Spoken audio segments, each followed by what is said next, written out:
The people who listened to these mainstream goofballs didn't make it. Unfortunately, their minds were easy prey, and they were the first to perish. The year's 2036, and only a small population of humans were able to escape before the transhuman agenda began. Corporate media, governments, even our own neighbors and family members gaslit those who saw the agenda and tried to speak up. It wasn't just the fall of the global financial markets that decimated everything, nor was it the first dose of mandatory vaccines. It was the subsequent doses that followed that became corrupted. It was the insatiable taste of being able to take your freedom of speech, your freedom of travel, and your freedom to provide for your family that became an addiction to the darkest and most controlling entities.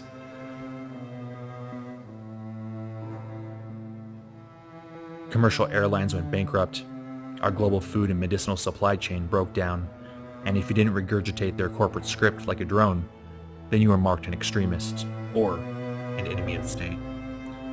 Humans with flesh and blood sided with the drones to save their own skin.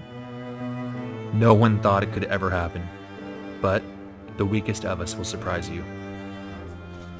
The Great Plague of 2025 was the catalyst, though, and set in motion the largest chronic disease die-off in human history.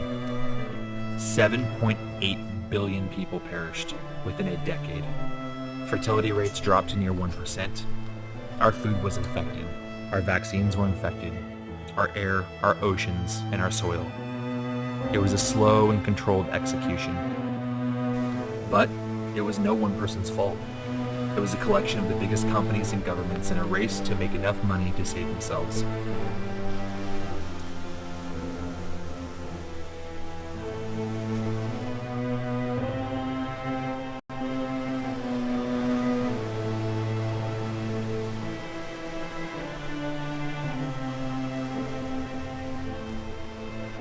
Our telecom companies worked closely with the medical industry. The medical industry worked closely with governments.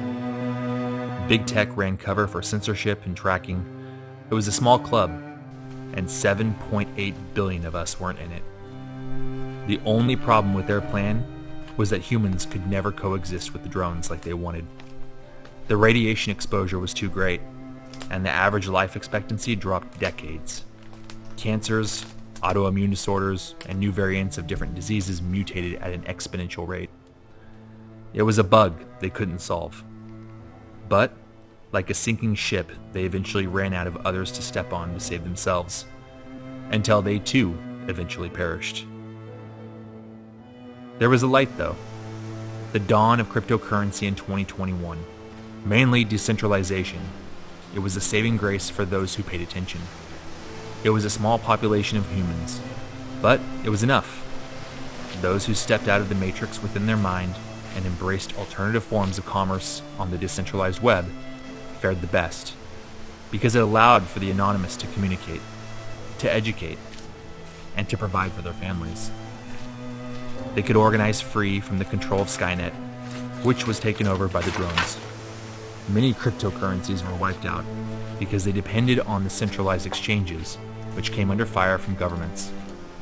But a handful became humans' last hope. True decentralized cryptocurrency couldn't be brought down. There were enough nodes left online from countries all around the world that kept the network active.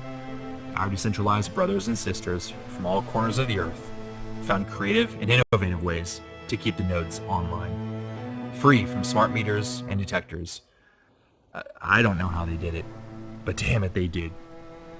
Adapt and overcome, right? But my last refuge was destroyed by the drones. They scanned network channels 24/7. So much as a signal from your Fitbit would get you a nice dose of beamformed radiation from Overwatch. Overwatch, by the way, where the tower is erected all over. I lost the love of my life to Overwatch, which is how I ended up here. I was the only one out of our faction that made it out alive. By the grace of God, my raft stayed intact. It's like a sci-fi movie every day of my life. Some of the most beautiful resorts, cities, landmarks, completely decimated. The only thing that kept me alive this long were my brothers and sisters. I just hope they come back to pick me up. Because I'm sick of being on the run, on this lonely planet. Take me back, boys.